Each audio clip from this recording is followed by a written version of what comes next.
Gloire à Dieu, oui. Bon, je te rappelle, je suis sur un sujet là. Je te rappelle, je suis encore à l'église. Je te rappelle, gloire à Dieu, peuple de Dieu, c'est Claude le communicateur, votre communicateur. Je viens là pour vous parler d'une émission. Je sors à peine de l'église, le culte est terminé.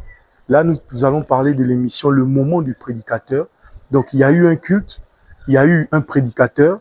Le prédicateur, c'était un homme de Dieu. Vous allez découvrir qui c'est.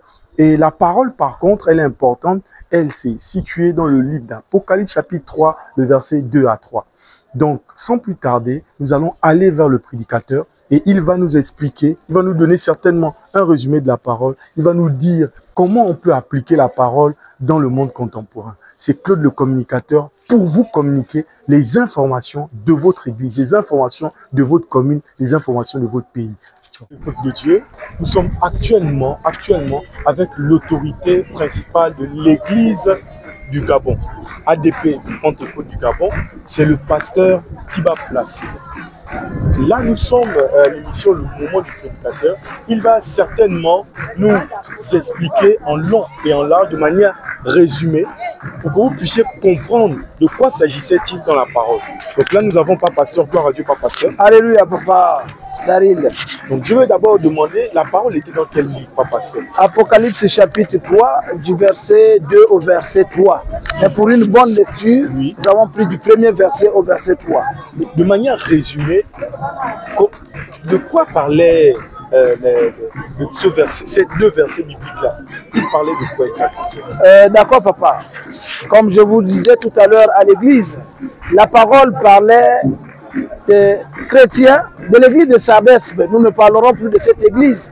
Nous parlons de chrétiens qui se passent pour des vivants, alors qu'en réalité, les œuvres qu'ils posent chaque jour témoignent qu'ils sont morts et qu'ils ne sont même pas vivants.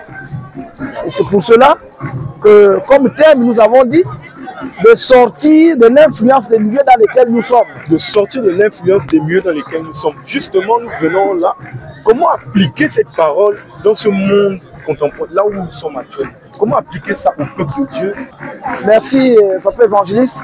La Bible déclare que nous sommes dans le monde, mais nous ne sommes pas du monde. Amen.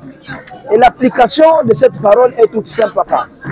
C'est-à-dire, nous sommes aujourd'hui dans un monde influencé par d'autres doctrines, par des sectes, par des comportements rétrogrades, par des comportements inédits.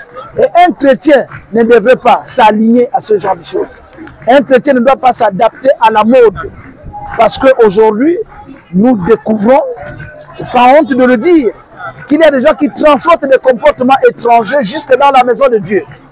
Et ils parlent de Dieu pensant qu'ils sont des hommes en vie, alors qu'à la réalité de la parole, c'est des gens qui sont complètement morts.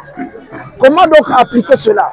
Si vous sentez que la Bible est claire dans l'épître de Paul aux Romains, aux Corinthiens, autant pour moi, il dit la mauvaise compagnie corrompt les bonnes mœurs. Si vous sentez que vous êtes dans un endroit où les gens sont plus païens que chrétiens, sortez de cet endroit-là.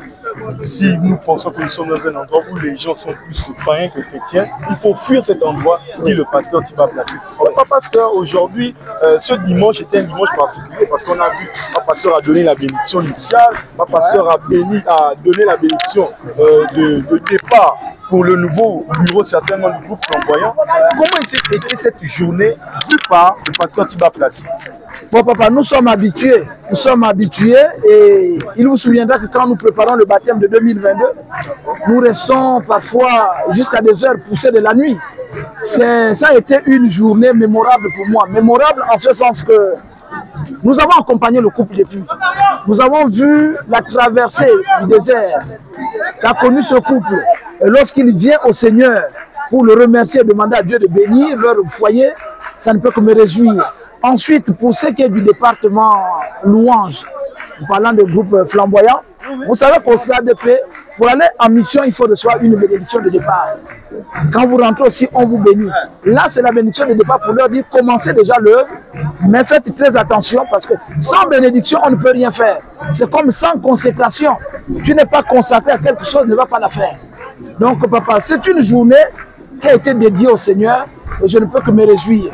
Mais retenons encore que la Bible dit que Dieu connaît nos œuvres Même lorsque nous pensons être vivants, il sait la réalité de nos œuvres. Et parfois, ces œuvres-là attestent devant Dieu que nous sommes morts. Alors, ressaisissons-nous pour que nos œuvres attestent que nous sommes vivants. Nous étions avec le pasteur Thiba Placide, président du comité exécutif aux Assemblées de Dieu de Pentecôte. Il est venu comme invité pour nous relater un peu le déroulement du culte, parce que c'était lui le prédicateur. Mais tenez-vous bien, il avait 3 fonctions aujourd'hui.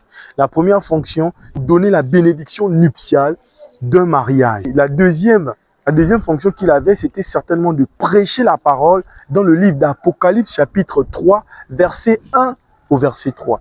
Et la troisième fonction, il y avait aujourd'hui la bénédiction d'ouverture ou de prise de fonction d'un groupe de louanges qu'on appelle flamboyant, sous d'autres cieux glorifiés, etc.